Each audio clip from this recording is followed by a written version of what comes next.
Saudara, polemik tentang penenggelaman kapal pencuri ikan masih terus berlangsung. Hingga kini Menteri Kelautan dan Perikanan Susi Pujiastuti belum mau mengomentari protes Wakil Presiden Yusuf Kala dan Menko Kemaritiman Luhut Panjaitan yang meminta Susi menghentikan aksi penenggelaman kapal. Siang tadi di Jakarta, Susi Pujiastuti menghadiri acara makan ikan bersama Wakil Kepala Staf Angkatan Laut, Panglima Armada Barat, dan pelajar SMK.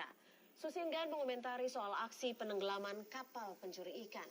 Menurut Susi, Presiden sudah memberikan pernyataan soal aksi penenggelaman kapal pencuri tersebut. Indonesia ini generasi yang akan datang ini lebih pintar-pintar. Dan ikan terbukti sangat menyehatkan, terutama omeganya itu sangat bagus untuk pertumbuhan otaknya kita. Terutama anak-anak yang sedang tumbuh besar. Itu saja. Dan kita ingin mentargetkan program pemerintah supaya masyarakat Indonesia makan ikan minimal 50 kg di tahun 2019. Nah, tahun ini kita target 46 kg. Kemarin sudah mencapai 43 kg.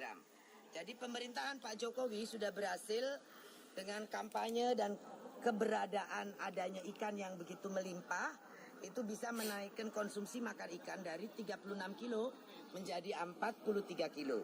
Kita harap tahun ini dengan gencarnya media itu mengkampanyekan gemar makan ikan. Ya, terima kasih.